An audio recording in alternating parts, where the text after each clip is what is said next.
So this is the Renault Twingo GT, and I've been looking for a successor to my beautiful Citroen AX GT for ages, and this could be the car. So today we're going to take it for a spin, we're going to put it against the clock and just generally have a bit of a cruise around, and I'm going to let you know if this car is a successor to the Citroen AX GT.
Another hot and sweaty day in the car with no air conditioning, although this car does have air conditioning, and some kind father offered to get it regassed for a son and pay for it, but he neglected to do it, and the father decided that he wouldn't do it after all, and now the father's stuck in the car on a red hot day again with no air conditioning.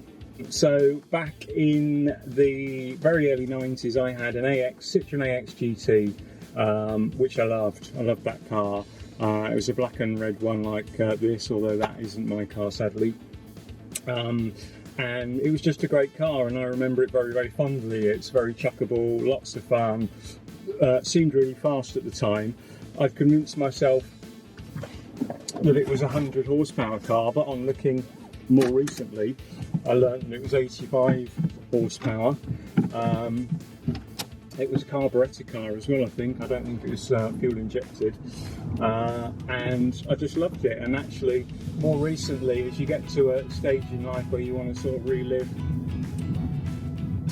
some of those cars and experiences that you've had previously,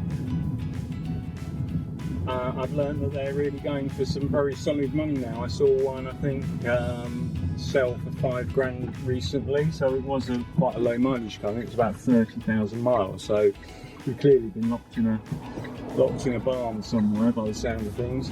But you know, that's an amazing amount of money. I was thinking, I couldn't remember what I paid for mine when it was probably just under a year old, but it was probably about that sort of money then. So again, they've been a good little investment, and I'm going to do a piece in the next few days about what I'm calling my pre-classics, Old Twit's pre-classic predictions, where I talk about some cars that I think, you know, in a few years' time will potentially do what the AX GT is. It's become quite rare, quite hard to find, and consequently a lot more expensive than they are today. So watch out for that. So yeah, this was my opportunity. Is my number one son owns this AX GT. It's his second one. When he first passed his test, he spent a lot of time looking at cars that he thought would be suitable for him, and we alighted on the AX, on the Twingo GT as a likely candidate, and we found a lovely little red one. I'll put the picture up here, from a lovely dealer over near Banbury. Volkswagen she's called, and she's great. I could highly recommend her. But yeah, we found that car Nice little car. It's got a panoramic roof. It's got the electronic air conditioning. This one's got, well, it's got none at the moment because it's got no gas in it, but it's got the manual air conditioning in this and no pan roof. And within about a month of him having that car, he was minding his own business in the right lane on a roundabout, going the right way, and an elderly lady just cut into the side of him from the inside lane because she decided she was going to get off the roundabout there. And that car was written off. And he was pretty disappointed about that. Like I say, he'd only had it about a month.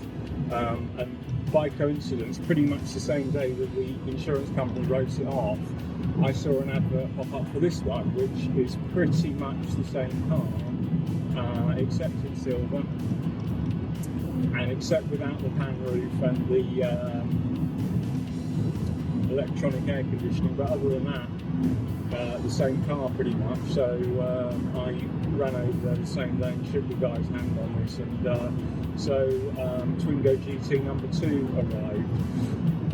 So I've only driven this car very, very briefly. I took it out earlier today and we've done some performance stats in it, which are in this video. So we've had a look at how it performs against the clock. But I wanted to take it out really and see if it rekindles my feelings from the early 90s with my Citroen AX GT, because essentially the same sort of car, tiny little car, pretty light, sort of pretty pokey. You know, it's the same sort of recipe. French cars, you know, they make a good little car, I think. I know they're not everyone's cup of tea, but they're certainly mine. So here we are, that's what I'm doing. So this car's got a 1.2 4-cylinder petrol engine with a turbo, with a little turbo. And like I say, I think I said it pumps out just under 100 horsepower. Now, interestingly, today this is a very light car. It's something like 980 kilos, and again, as is my way, I'll put the proper figures up in the captions because you know, I'm too old to remember stuff. I think it's about 980 kilos, which, you know, nowadays you go, oh, anything under 1,000 kilos, that's a real lightweight. Well, when I was looking at the specs of the AX GT, Citroen AX GT, and again, I will put these in the captions, is that something like 680 or 720 or something of that nature. So, you know, it's a good car full of adults, lighter than this car. And I think that's one of the malaises of the current car climate, is everything, you know, I get all the safety kit and everything, and everyone wants air conditioning and everyone wants everything, and that makes cars heavier, but that seems a hell of a lot in a tiny car. I mean, in percentage terms, you know, it's huge percentage heavier than the AX GT, which I suspect will be telling. So anyway, nice little car. Like it a lot, absolutely no hardship driving this. Goes well. Again, 100 horsepower, it's not going to blow your socks off, but it likes to rev. It's an eager little so-and-so. It handles nicely. My son's got some decent tyres on here.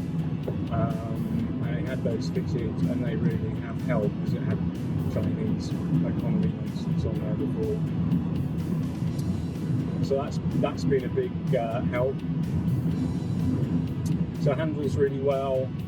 It's relatively comfortable. It's not really that quiet. They're quite short in the gearing on these, so you always feel like you want to be in a slightly higher gear.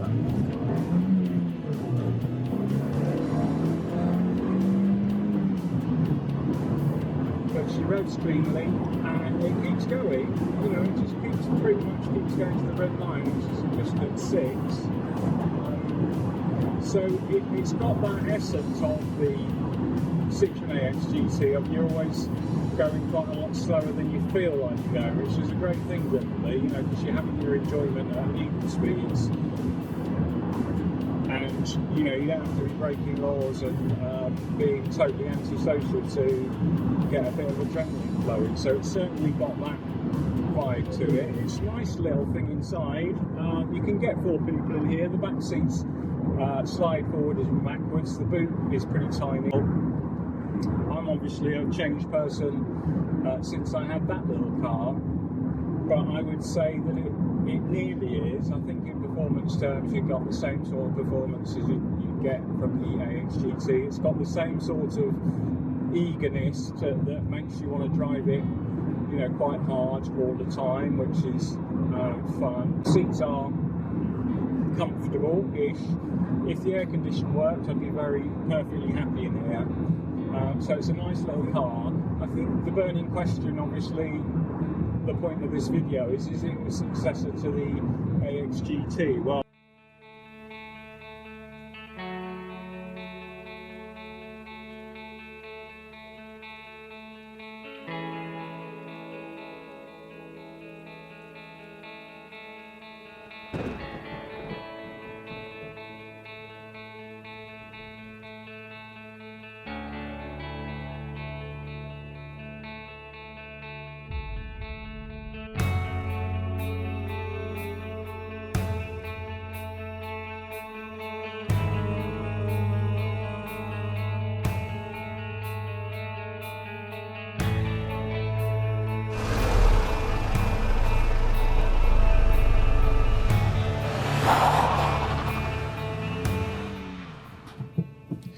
here we are again, folks.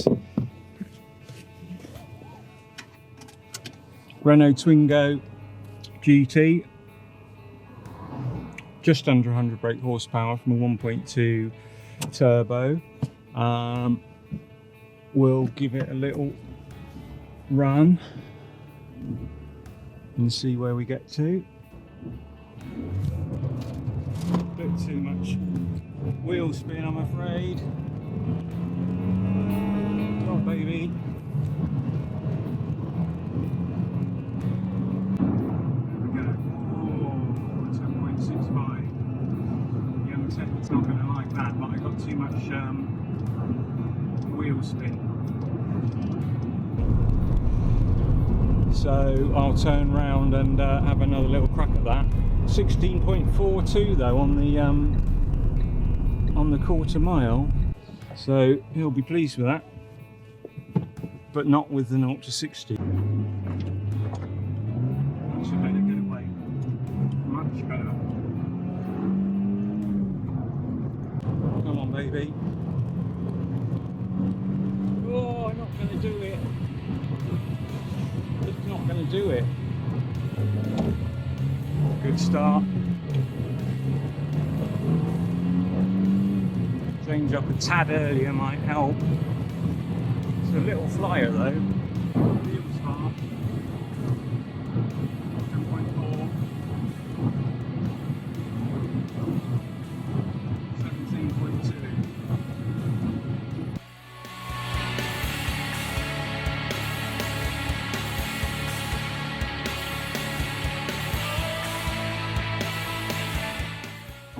The burning question, obviously, the point of this video is it a successor to the AX GT? Well, inside, you know, they're a similar sort of thing. They're not luxury by any sense of the imagination, but you've got everything you need and it's comfortable enough for long journeys.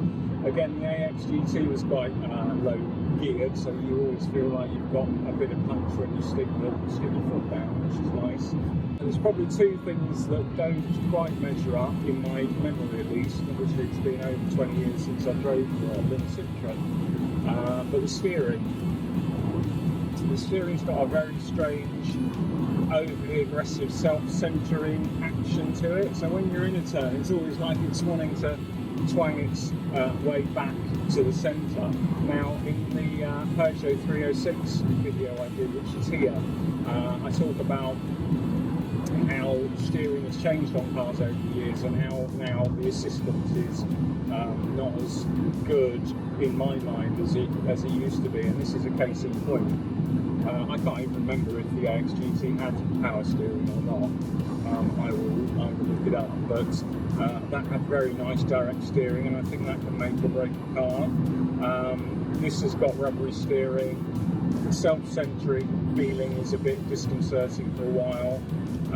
And frankly, you don't know, this car grips really well, particularly with these tyres the big fellas got on. Grips really, really nicely. However, you get no sense of what the front wheels are doing from the steering. And again, in the 1999 Peugeot 306 that we're running, that's got very communicative steering. It's quite heavy, although it's power assisted. And actually, I would say that if you drove over a 5P, you could tell through the steering whether it was heads or tails. It's that sort of direct. Now, not everyone likes that because you really do feel everything that's going on, but I personally do, and it helps you understand when the car's going to horribly let you down and let go in the middle of a corner. So that's one thing. Steering, not brilliant.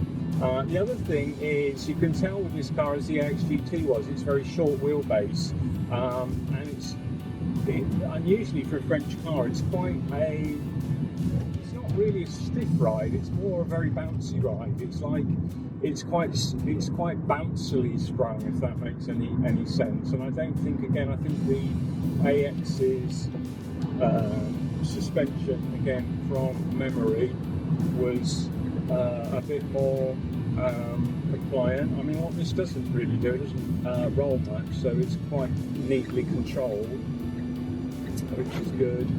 But yeah, the ride, I guess, is a bit agitated on British roads, a little bit fidgety. So I think those two things probably don't quite meet the standards of the AX GT. But in all other respects, I'd say fill your boots with these cars. Again, they're not that easy to find. I mean, we had Devil's Own job finding one, and then we had to find another. That was really only by luck and not judgment that one cropped up. So they're pretty hard to find. They obviously do a RS model of this as well, which I think is 133 horsepower.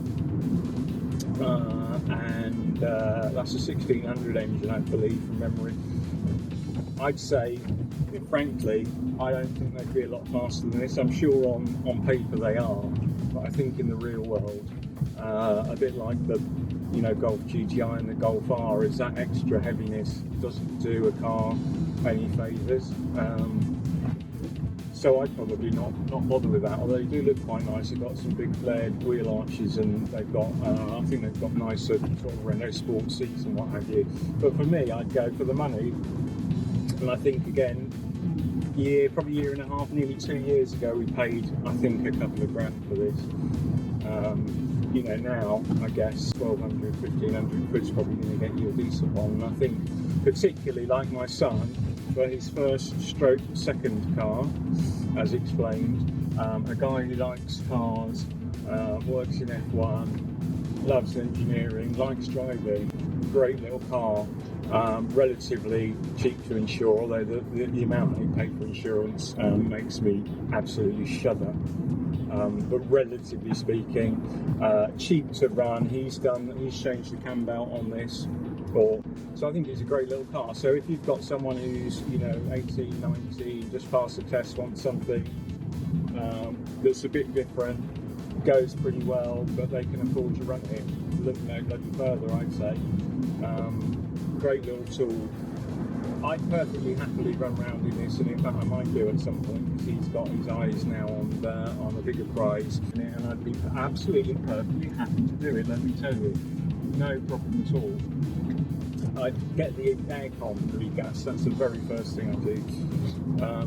So yeah, take a look at it if you're in the market for one of these. Like I say, whether you'll find one or not, I don't know.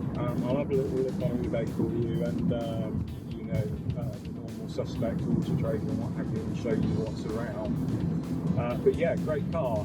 AX GT, maybe not quite, but not far off, and definitely well worth a look. So I hope this has been helpful. It's Old Twit Talks Cars signing off and drowning in a pool of his own sweat. And I hope to see you soon. And for goodness sake, stay safe and take care.